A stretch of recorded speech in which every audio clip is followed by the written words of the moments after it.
praktikum hari ini yaitu regenerasi.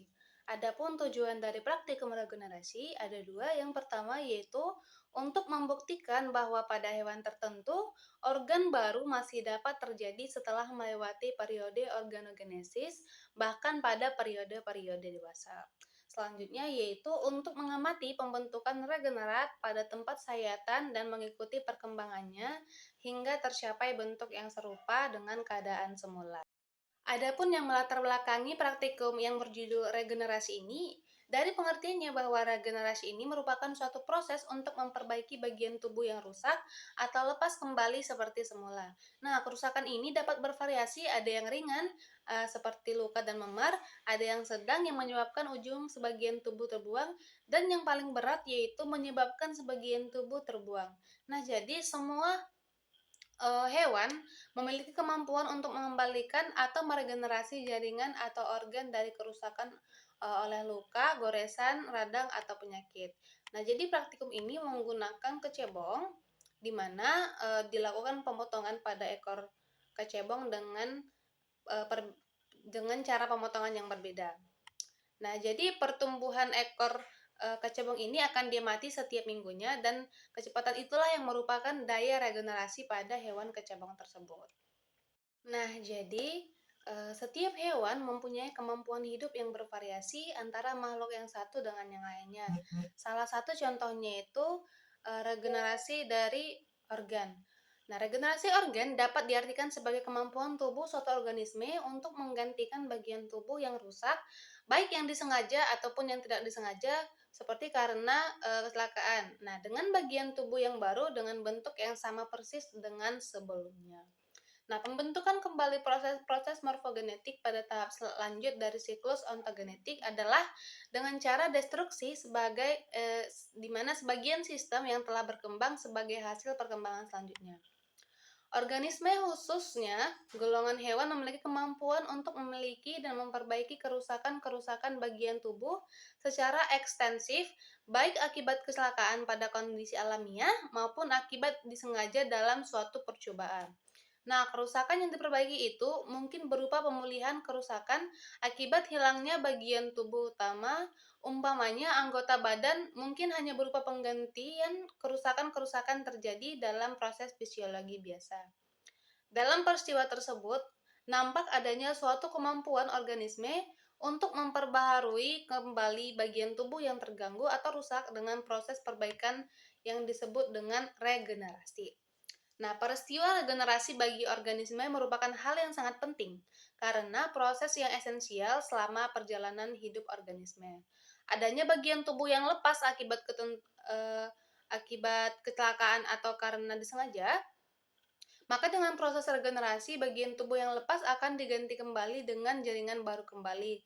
Dan juga beberapa organisme, proses regenerasi merupakan hal yang sangat penting dalam reproduksi secara aseksual. Kemampuan regenerasi berbeda-beda pada hewan. Nah, contohnya pada planaria. Nah, planaria ini merupakan hewan yang mempunyai kemampuan regenerasi yang sangat luar biasa. Pergantian bagian tubuh yang hilang atau yang rusak itu terjadi dalam dua cara. Yang pertama yaitu dengan transformasi dan reorganisasi bagian tubuh yang tertinggal, seperti perubahan atau pembentukan faring baru pada regenerasi planaria. Nah, selanjutnya yaitu pertumbuhan jaringan baru dari permikaan jaringan yang luka atau yang hilang dengan bentuk tunas regenerasi atau blastema, seperti pembentukan ekor dan kepala planaria. Nah, sel pembentuk blastema dapat berasal dari sel yang mengalami diferensiasi. Nah, regenerasi ini berlangsung melalui dua cara. Yang pertama yaitu epimorfis, di mana ini apabila perbaikannya disebabkan oleh proliferasi jaringan baru yang disebut blastema di atas jaringan lama. Nah, jadi selanjutnya cara regenerasi yaitu morfalaksis. Nah, ini merupakan regenerasi apabila perbaikan disebabkan oleh reorganisasi jaringan lama. Nah, contohnya regenerasi itu juga terdapat pada kecebong yang merupakan bahan praktikum pada regenerasi kali ini. Nah, kecebong ini merupakan salah satu hewan yang memiliki daya regenerasi yang tinggi.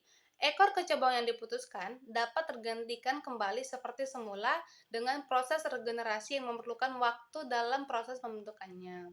Nah, jadi Praktikum ini dilakukan percobaan dengan kecebong untuk mengetahui seberapa besar kemampuan regenerasi pada ekor kecebong dengan berbagai cara pemotongan yang berbeda. Alat yang digunakan yaitu silet, penggaris, wadah plastik, kertas label,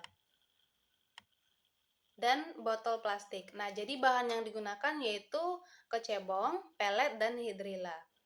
Nah, bagaimana prosedur kerjanya? Yang pertama yaitu dengan menyiapkan semua alat dan bahan yang diperlukan. Kemudian, pada setiap wadah plastik dimasukkan air sebanyak 200 ml.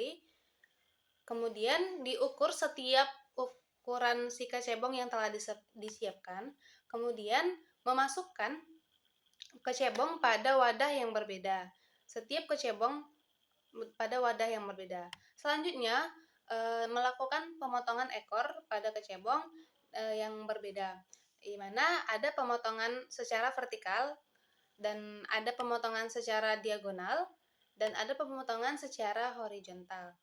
Nah, jadi pengamatan ini dilakukan sebanyak satu kali 2 hari selama 2 minggu berturut-turut. Nah, jadi bahan pakan dan hidrella tadi merupakan alat bahan pembantu untuk si kecebong tadi dapat berkembang biak pada wadah plastik tersebut.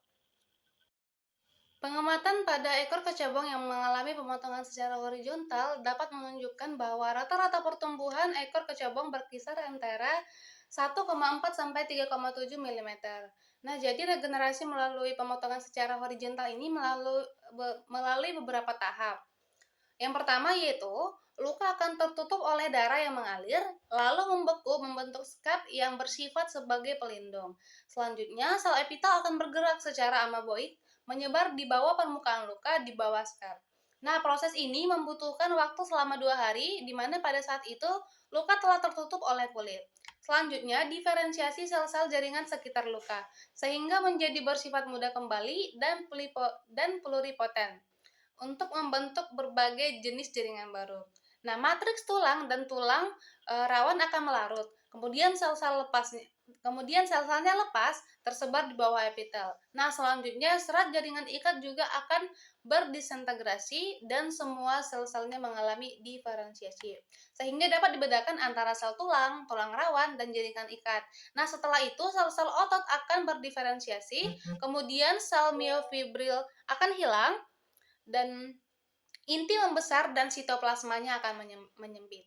Selanjutnya yaitu pembentukan kuncup regenerasi atau blastema pada permukaan bekas luka. Nah, pada saat ini skap mungkin sudah terlepas. Blastema itu berasal dari penimbunan sel-sel yang telah terdiferensiasi atau sel-sel satelit pengembara yang ada di dalam jaringan, terutama di dinding kapiler darah. Nah, pada saatnya nanti sel-sel pengembara akan berproliferasi membentuk blastema. Selanjutnya, proliferasi sel-sel berdiferensiasi secara mitosis yang terjadi secara serentak dengan proses dediferensiasi dan memuncak pada waktu blastema mempunyai besar yang maksimal dan tidak membesar lagi. Nah, selanjutnya, rediferensiasi sel-sel dediferensiasi serentak dengan berhentinya proliferasi sel-sel blastema tersebut. Nah, sel-sel yang berasal dari parenkim dapat menumbuhkan alat derivat mesodermal, jaringan saraf, dan saluran pencernaan, sehingga bagian yang dipotong akan tumbuh lagi dengan struktur anatomis dan histologis yang serupa dengan sebelum dipotong. Nah, pada perkembangan ekor kecebong yang mengalami pemotongan secara diagonal, hasil pengamatan menunjukkan bahwa rata-rata pertumbuhan ekor kecebong berkisar antara 1,8 sampai 4 cm. Nah, pertumbuhan kecebong terlihat cepat pada pengamatan hari kedua, sedangkan pertumbuhan pada hari keempat dan seterusnya menunjukkan hasil yang tidak berubah atau tetap. Nah, regenerasi dipengaruhi oleh beberapa faktor, diantaranya temperatur, proses biologi, dan faktor bahan makanan.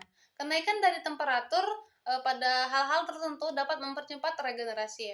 Regenerasi menjadi cepat pada suhu 29,7 derajat Celcius. Faktor bahan makanan juga mempengaruhi pada proses regenerasi.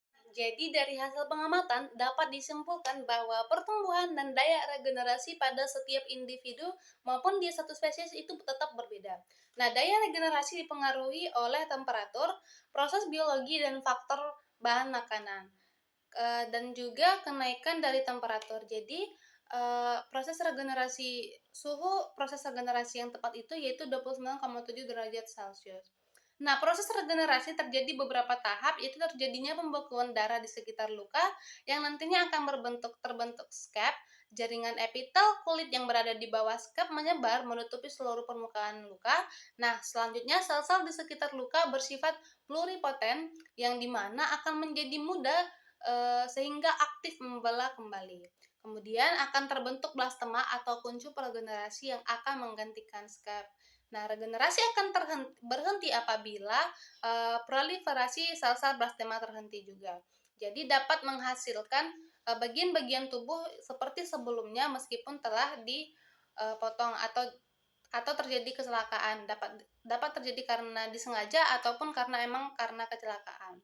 Baiklah, sekian dari praktikum regenerasi.